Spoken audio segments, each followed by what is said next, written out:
Hey guys, welcome to another edition of the Verbally Effective Podcast. I am your host, your double E, Ina Esco. Verbally Effective, well, it delves into the intersections of art, culture, politics, and entertainment with a Memphis flair. You heard I said politics because we're going to get kind of political today. Verbally Effective audience, I need you guys to hit that subscribe button on all platforms and also subscribe to that Ina Esco YouTube channel as well. Let's get right into it because I got my friend in the building with me. You'll understand how we met long ago in the city of Raleigh. Look, city of Raleigh. Right. She is a social and civil rights activist, also the political director for Memphis for All. I'm talking about Tikeila Rucker. Hey, lady. Hey. Welcome, welcome. Thanks for having me. How long I been knowing you, Tikeila? Ooh, In the back late in 90s. 90s, The 90s, yes. Look, I was the new girl on the scene over there at Raleigh Egypt High School. It was my junior year, I believe, your senior year. Yes, absolutely. Yes. Came in, did your thing, made an impact. Yes. Always a joy and a pleasure. Always. Hooping on the basketball Look, court. God, I'm talking about my hooping days. No, for real. Tikeila was the one hooping. You know, I could do defense really good. My thing was volleyball, but yeah, we had a good time though. We did. And then even after that, after you graduated and after I graduated, I would see you out all the time. Yes. So always connected. Yes. And it's amazing that you are in activism. Like, right. See how our lives have evolved from them. We're going to get there. We're going to get there here on the Verbally Effective Podcast. Let's start at the beginning. What part of Memphis are you originally from? North Memphis. North. Yes, I represent North Memphis, but I a little bit of citywide. Like I moved around, very transit childhood. So Orange Mound at some point. Really? Frazier, Raleigh. Okay. So various areas. Okay, so before I even met you in high school, tell me about, you growing up out there in Raleigh. Growing up in Raleigh, Timberlake. Timberlake. Yeah, very athletic, very involved, like in the social circle on the scene. So yes, you were on the scene. Yes. Had a little clique, but yeah, just enjoying life, living, and learning. Yes. Now, after you graduated from Raleigh Egypt High School, what happened next for Tikeila? I went to college for a couple of years, Southwest, Shelby State at the time, and from that, I ended up getting married. And okay. So I started a family, have 3 children. Okay. And so went back to college with a focus on elementary education. So okay. In the meantime, I was housewife. In between time, I was working at FedEx from time to time. Okay. And once I got my degree in education, I started teaching. Housewife, though. Housewife. Come on, housewife. 5 years. I tried it. How was it being a housewife? I don't think I've had someone on here that told me that they were a housewife.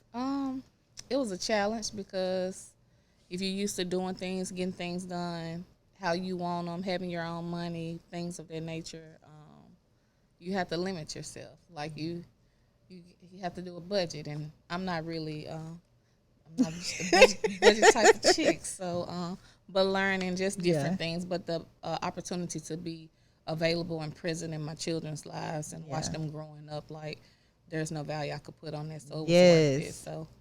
Wow, but you got that degree in elementary education because you was like, I'm about to go teach. Yes. So tell me about that transition for you. So I waited till my youngest son was in school, and we was graduating pretty much around the same time. Well, I was graduating around the time he was going into school. So because at that point, it was important that I didn't leave my child to go be with other people's children. Mm-hmm. And so that transition, I was very excited. Like, I have to go and do what I've been called to do.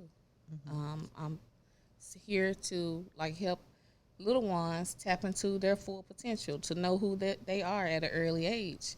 And so I started teaching in the Memphis City school system because it was still MCS then. Mm-hmm.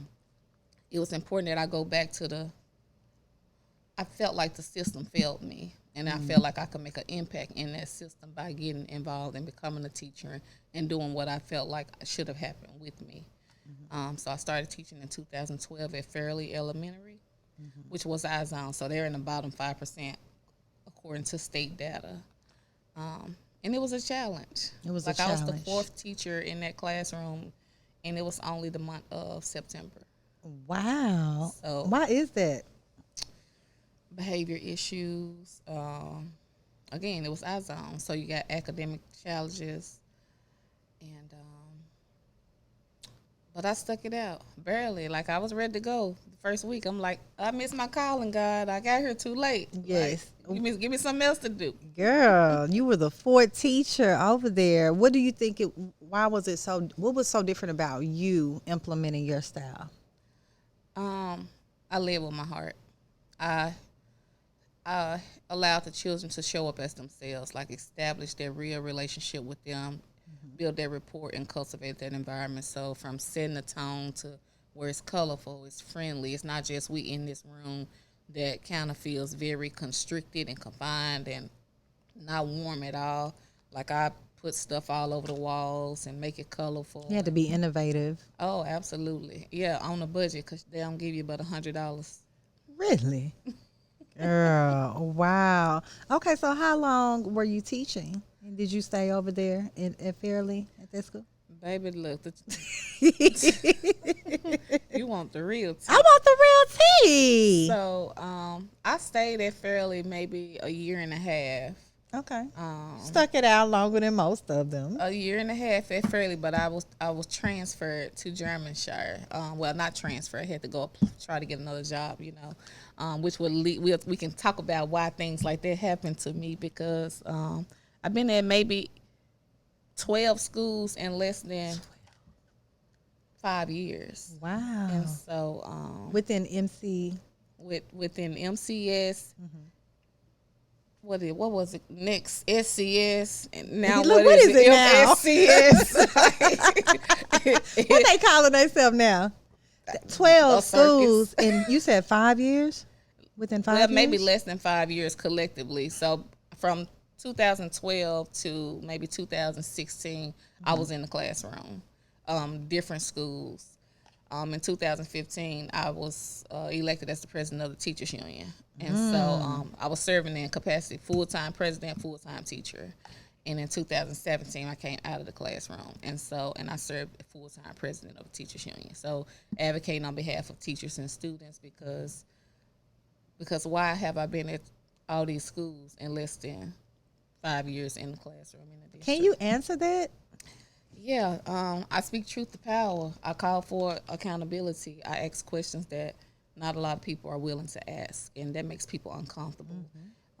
You're labeled, you're targeted, you're blacklisted. Nobody wants you in that building. And so they move you around to try to make it uncomfortable for you so that you can eventually quit.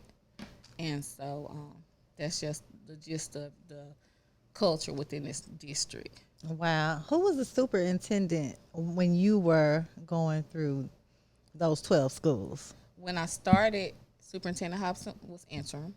Okay. Then he became the superintendent. And through that transition, Ray became the interim. And on your way out? Then he put me out. But he put you out. And then he became the superintendent, which is why the pattern that we've seen, we're fighting to stop it from happening again because we deserve better. Our children deserve better, and that's what we are advocating for. So, girl, and so now we have no superintendent. Who is the interim right now?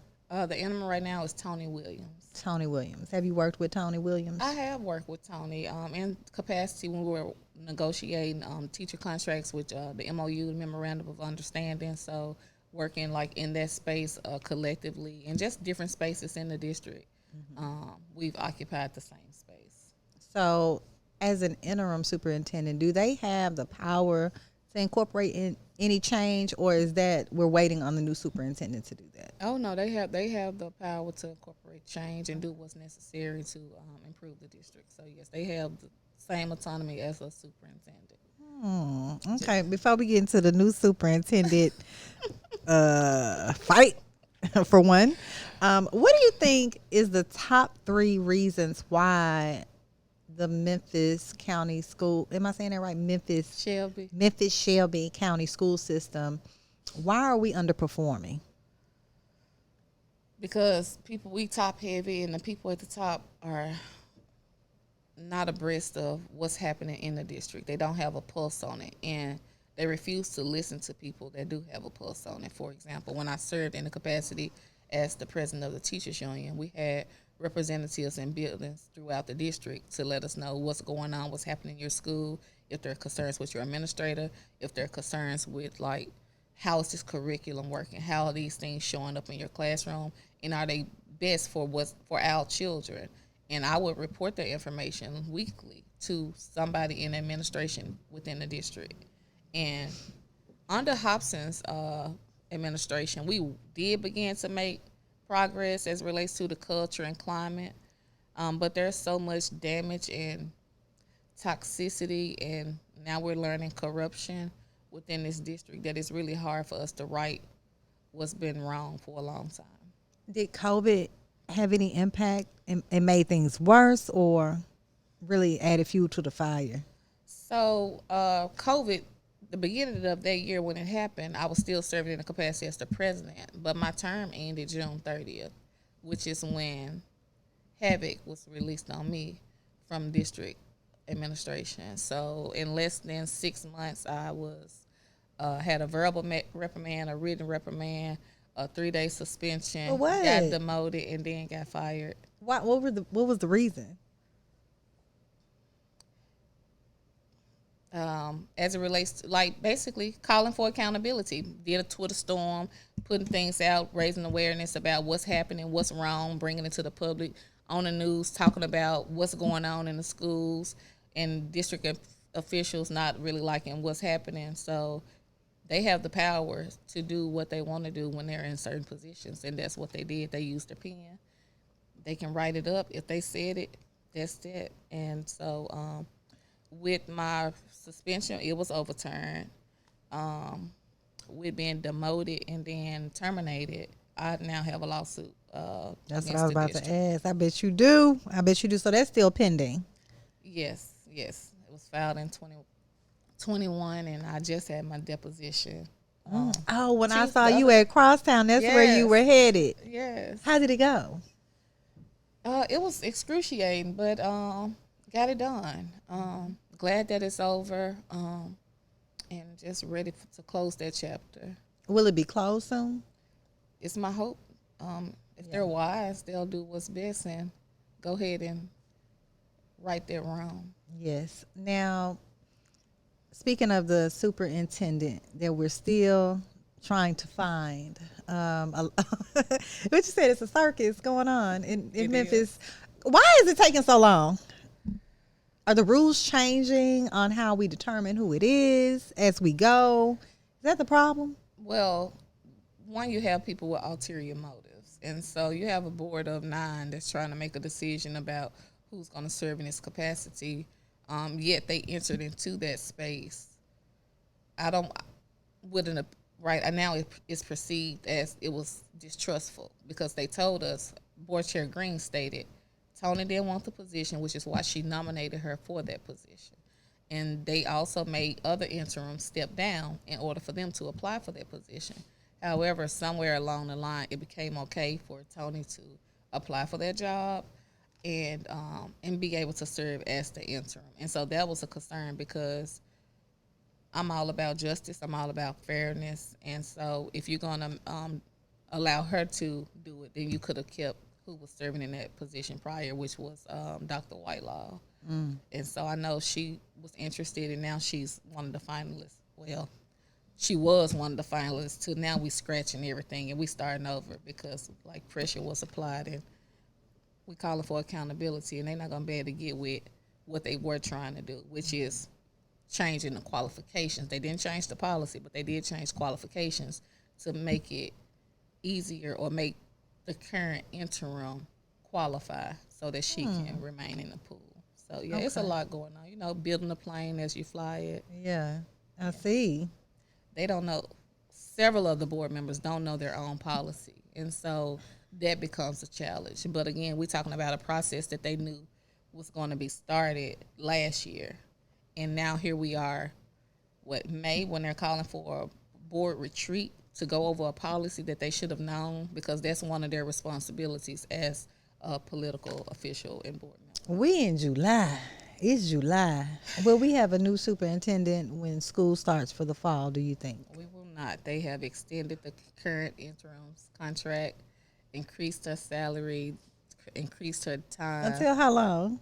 They extended it up to August 2024. So if they Oh, find, so yes, interesting. yes, a whole nother year. Oh, wow. Well, that is a whole podcast in itself. Tikeila Rucker. We're going to take a short break, but when we get back, we're going to talk about your role as the political director for Memphis for All. Okay. We're going to talk about some Memphis politics, such as the undergoing mayoral race.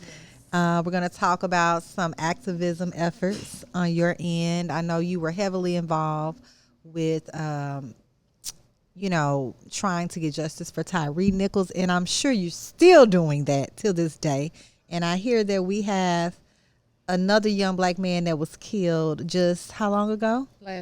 Last week with Shelby County. So we'll hit on all of those things when we get back with Tikeila Rucker on Verbally Effective Podcast. Hey, it's Ina Esco. Welcome back to the Verbally Effective Podcast. I'm here with my good friend Tikeila Rucker. Tell us, what is your role as the director for Memphis for All? Explain that to us. Break it down. Okay, so my role as the political director with Memphis for All is one, just to pay attention to what's happening on the political scene. I don't do politics, even though my title is political director. I show up to hold elected officials and politicians accountable in the roles that they serve in. And so with that, I raise awareness in the community about the importance of voting.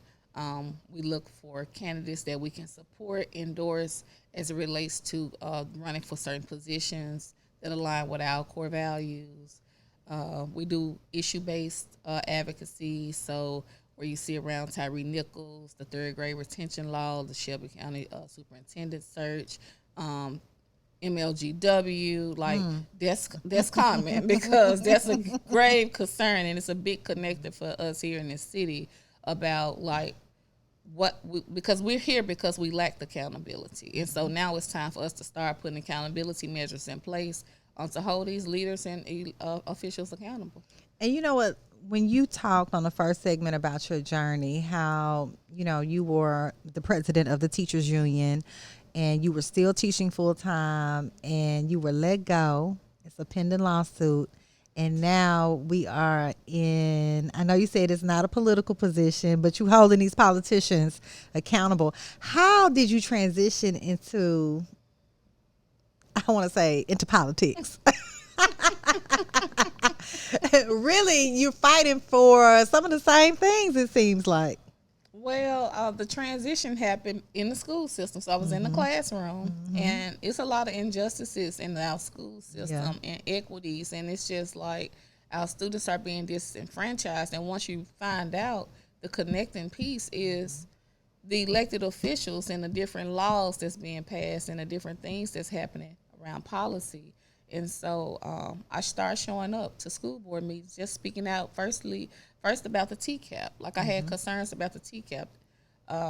From that led to me being invited into different spaces, different workshops, understanding the power of my voice, learning to speak truth to power. And so something about understanding your power is empowering. And so I started showing up in those spaces, calling for accountability. And a few years after that is when I was elected as the president. And so that, again, is a space where you're a voice for the voiceless, which are the students or the teachers that are afraid and that are being intimidated within this system that needs some help.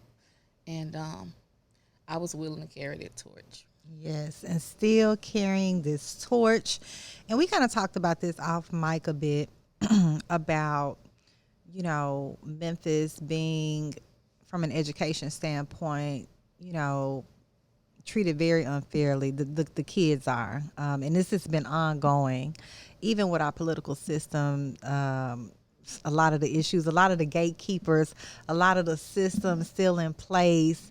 And my question to you was, why is this still going on? Why is it so hard to break the chain? It's hard to break the chain because you have people that actually benefit from it being in place. Do they have a stronger power to keep that chain there than the people that are raising their voices? Absolutely not. The power is in the people. We just got to have the people to show up, which is another thing we see. We see a lot of apathy here in our city, across our state, when it comes to political issues, when it comes to things that impact your life every day.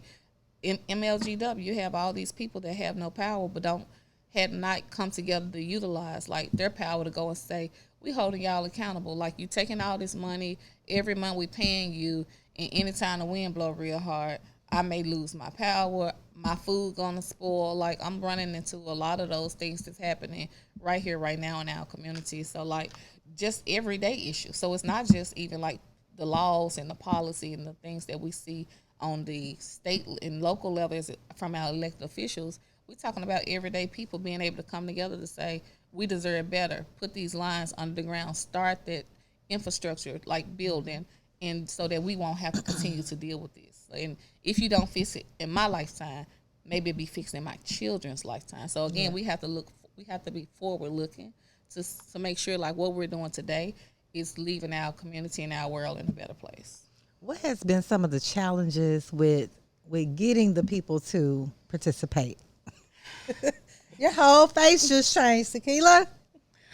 I love the people. I love the people, and I need people to understand like that is where the power is in the people. But I also understand that people are in survival mode, and when you're in survival mode, you can't see your future because you're focused on right now. So it's like you're drowning. But yet and still, I want you to think about that next stroke. But you're just trying to have your breath for this moment. And so just understanding, like trying to shift the mindset, just trying to get people little things and paying attention to like the little wins, like we can like build up that momentum. So like even with the district attorney race last year, flipping a DA, and with the Judge Sugarman, like we have this black judge in the juvenile court system, like trying to put things in place so people can understand, like we really do have the power once we do show up, but we got to show up. And right now, people, distractions are easy. So you looking at what's online, you watching all these shows, this drama, and baby, if you just look right here, right in your city, you got a whole lot of it. It's real, and you can be in this show. Like, you don't have to watch the show. Be a star in your own reality show because it's happening. It is happening in plain sight. Yes, right here. Now, have you noticed any improvements since you've gotten involved in this piece of your journey? Any improvements with organizing, getting more people to participate? I know they're in survival mode, but we got to make some enhancements. Because I am an optimist, I would have to say I do see improvement. So like you do have to cultivate these relationships and keep on saying some of the things over and over so people can really start to believe it. Because again, we're talking about a mindset change. And that's hard. That's a big shift. It's a challenge because that accountability piece, now you got to hold yourself accountable. And if you don't have accountability partner, it's easy for you to revert back to like old habits and like get in the mindset in the space where you're talking down to yourself, and now that's showing up in that way. So now my vote don't count. I'm not going. You're not finna put in 2 hours at the poll, but you also have to consider people got to work. They working 2-3 jobs. They don't really have time to get to the polls. They don't really have time to be in these spaces that allow for them to exercise, their rights and to like walk in their power. And so we need increase as it relates to like living wages and like just different things. And the same thing Martin Luther King was trying to fight for. We still fight. We still fighting the good old fight. 50 years later. Is that well, wait, what is it? It was 68. now? So 55 years later. Wow, interesting. Let's get into what happened to Tyree Nichols. Such a tragedy. He was killed by Memphis police officers. And what is the status of those officers right now? Last I heard, like, I know they all had an attorney a few months back, and they were being charged. But as it relates, I hadn't really been following. So I do a lot of advocacy and fight, but I don't follow. Like, I don't attach to certain things. So I'm going to show up. Yeah. I'm going to call for accountability. And then I'm going on to the next issue because, like, they're everywhere. And so I can't be caught up on I'm going to show up for the people, the family, city council, as far as, like, the ordinances and different things. But when it comes to, like, okay, I know they press charges against those officers. They all lawyered up. That's going to move through the system. So, like, I don't keep track of those things. Because they actually pled not guilty. All of them. Yeah. And, you told me this when you first entered the studio, that there's another situation where a young black man was killed just last week in Shelby County. You have any details on what happened? The only thing I know is that this young man was stopped doing a traffic stop, and he was killed. He was it was by Shelby County Sheriff, so we're calling for transparency around, like, what happened. People don't know what happened, and so that's a space that we'll be showing up to figure out, like, what's going on. Calling for Sheriff Bonner to release the tapes. We need to know what's going on because we cannot continue this. Our children are dying. Our young men are being killed. And a lot of people don't really care unless they are directly impacted. But it shouldn't take us being directly impacted to have to show up. And so we're going to be pulling up on them as well. It kind of reminds you, if they don't want to release the tapes, it's very eerie and reminiscent of how long it took for us to see Tyree Nichols tapes. Yes. Well, in Tyree Nichols, that was one of the fastest releases we've ever seen. And, like, with the resolve in that situation, I would have to account to having something to do with our new district attorney being in place. But if Sheriff Bonner is wise, like, he'll move in a direction, especially if he's trying to be the mayor of Memphis. Just as expeditiously, Mr. Bonner. Yes, please. Wow. So it's already been a week. Yes. And we don't have them tapes. No. Okay. Well, speaking of Sheriff Bonner, he is one of the Memphis mayoral candidates. And we have about, I believe, 12 or so candidates right now. Are you, in your role as the director of Memphis for All, are you involved in this mayoral campaign race? Yes, absolutely. So I take no position for any of the candidates. However, it's about amplifying what's going on, letting the people know, hey, we have an election coming up in October. We have opportunity to shift the trajectory here in our city. We need you to show up and vote. Pay attention to what's going on. Don't vote by name recognition. Like, listen to these people. Look at their platforms. Go have a conversation with them. If their values and platform does not align with yours, then vote your conscience. Vote for who is going to represent us and move us in a better direction, and so that we can be as progressive as several cities and states we see across this country. So we had a town forum, a town hall for mayors. We have a people's convention that's coming up in August. Yep. Shout out to Pastor Earl. Yes, absolutely. So we're doing things to keep this in the face of the people. Like, this is what's going on. The media does a outstanding job of keeping people distracted and telling them what's wrong. But we're trying to let people know what's right and how you can get involved in making it better. So, yes, I do take a space there. Have we ever had this many people run for mayor? We've had a lot, but this is like the biggest. Yes, the biggest. And I don't know that it's done because they still can pull petitions up until like July the 22nd or something. Oh wow! Like that. So, oh wow! So, Interesting. Yeah, Everybody want to be the mayor of Memphis. Sound like a game show.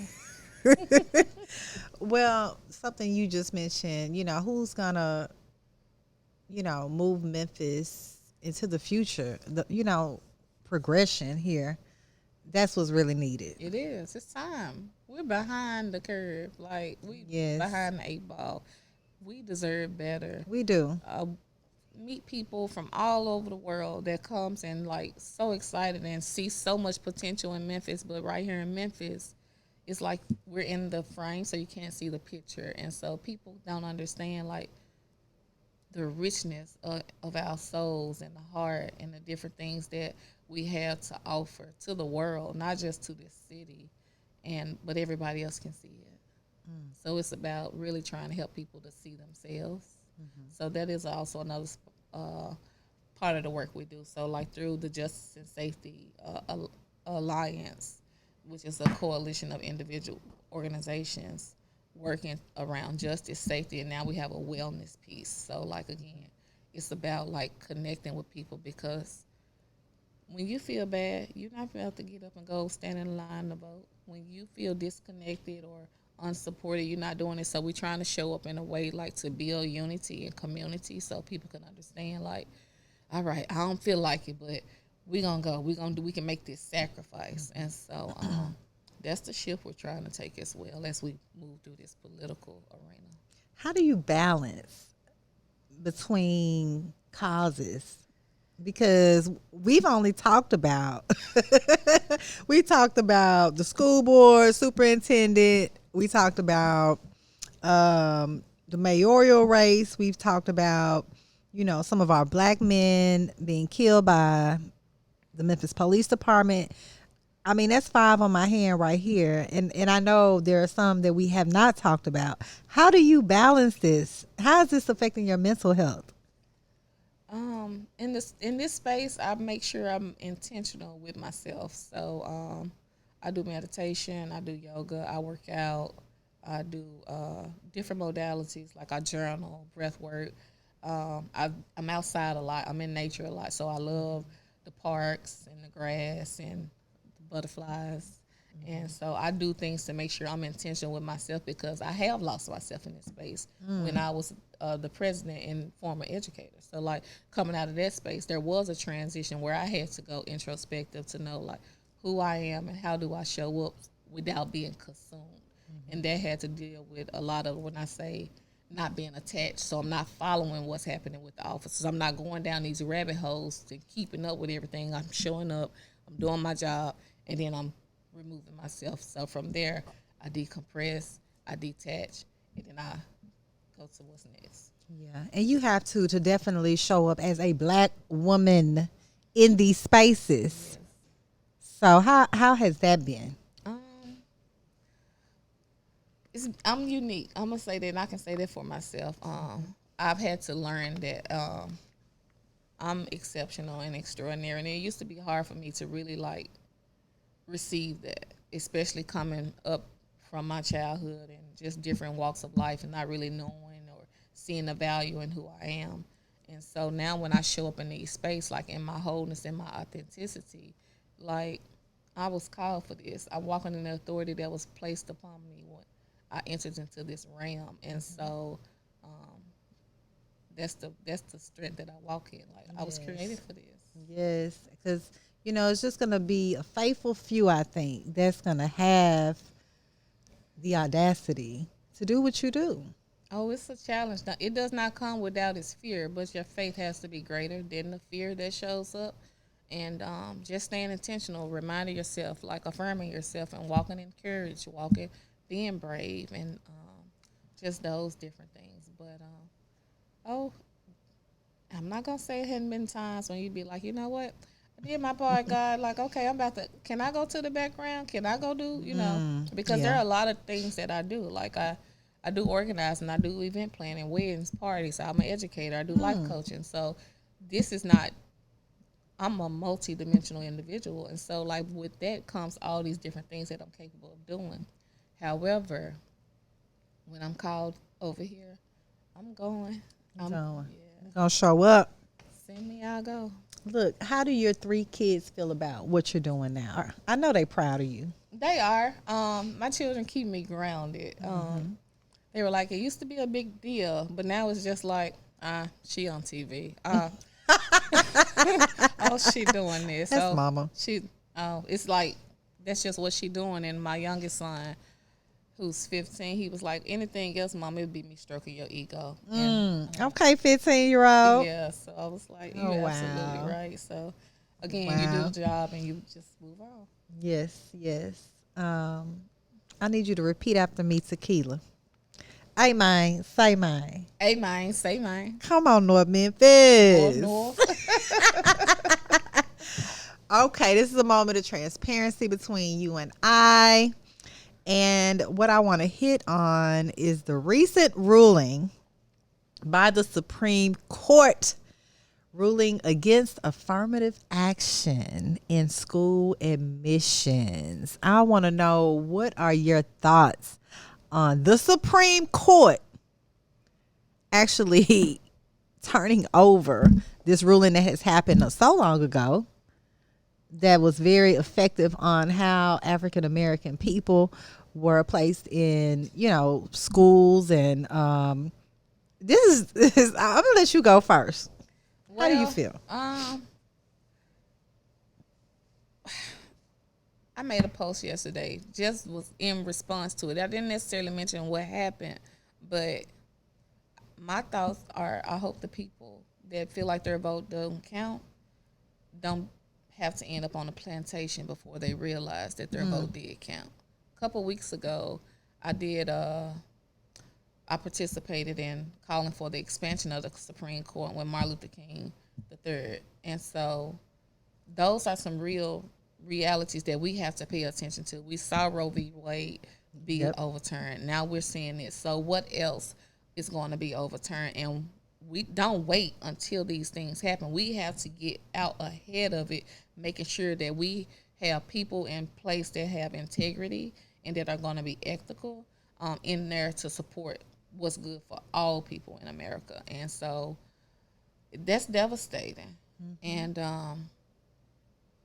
we got to show up and we got to fight, because nobody's coming to save us. Like, we have to show up and save ourselves. Even though I show up and I'm fighting on behalf of myself, my children, my children's children, and so forth, and so on this community. So we have to have more people that's showing up, willing to make a sacrifice. It doesn't take a lot of time. Like, this is my job, but it hadn't always been my job. So even when I was volunteering and showing up in that capacity, 1 hour, 2 hours, however much time you have, like 1 hour a month or like 5 hours a month. Like, you don't have to be everywhere all the time, but be somewhere making an impact. Like, we all have a responsibility to participate as it relates to like our civic duty.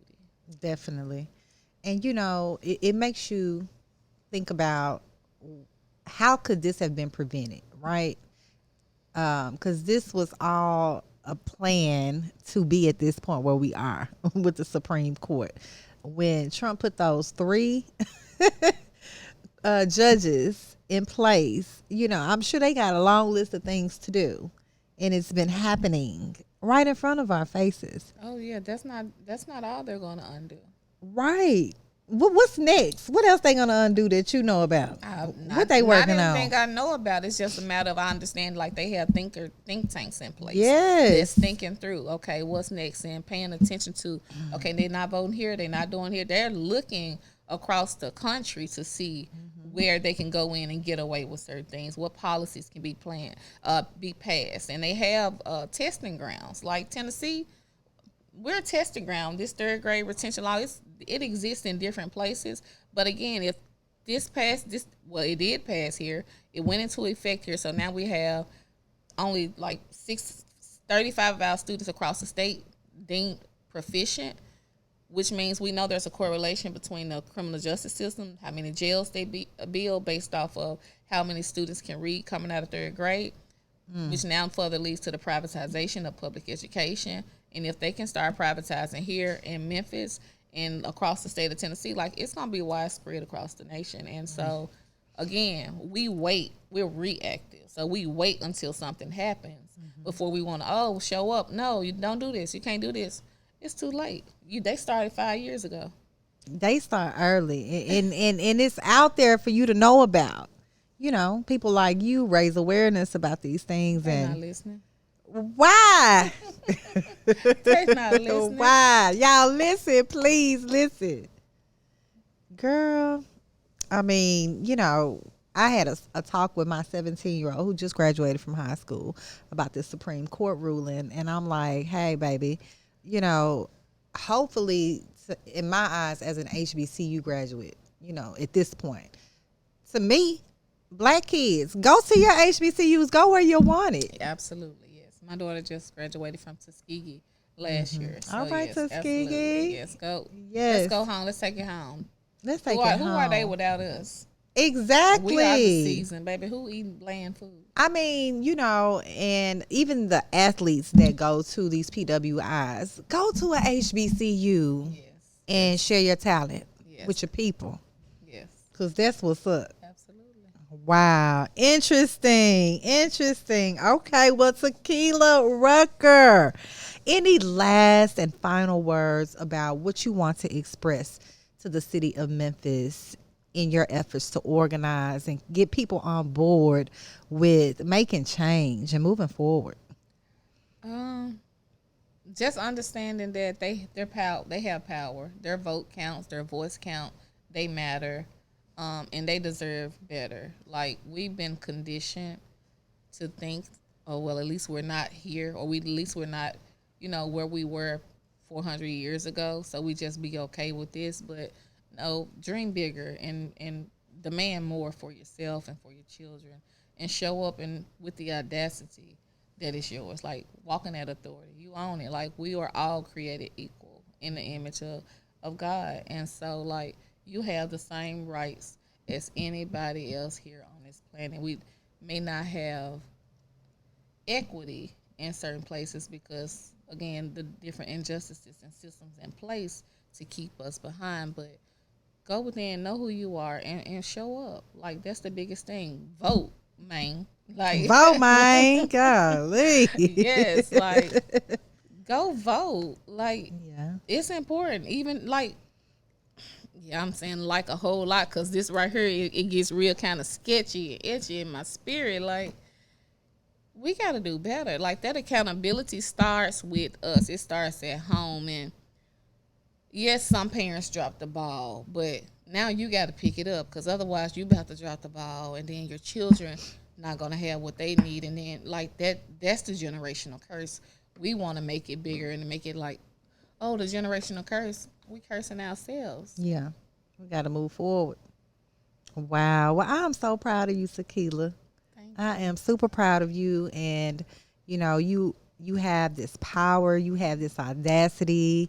You are walking the walk, and you're talking the talk, and you're doing the work.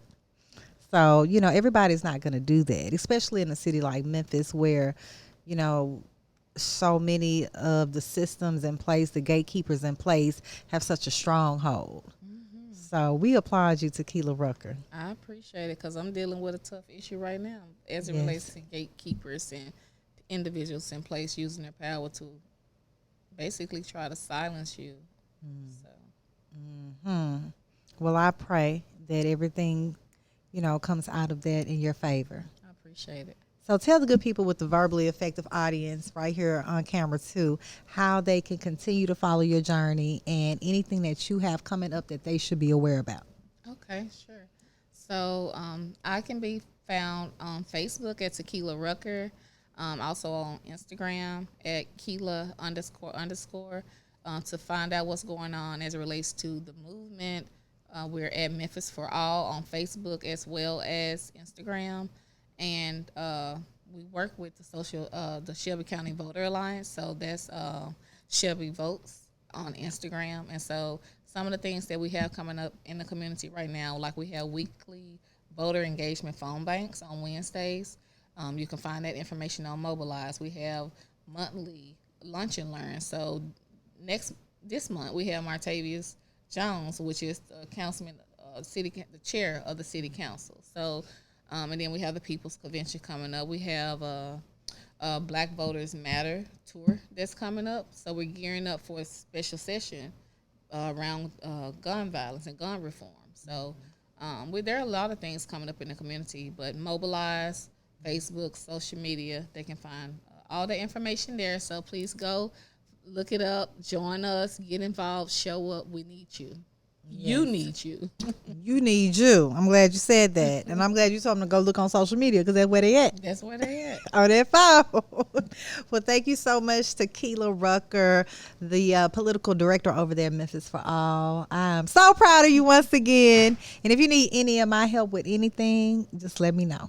I appreciate it. This right here was help. You just gave a voice to the community to understand and hear what's happening. So thank you for this opportunity. Yes, because you got the inside deets over here. Just a little bit. We need them deets. Just a little bit. We had to get verbally effective today with my girl Tikeila Rucker, the political director over there for Memphis for All. Make sure you tap in to everything that she has going on. Follow her journey.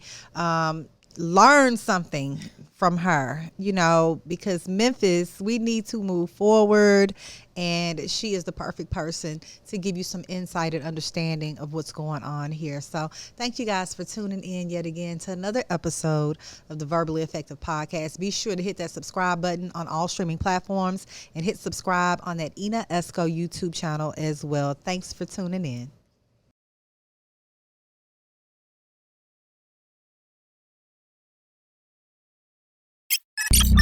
This is the Spotlight Podcast Network.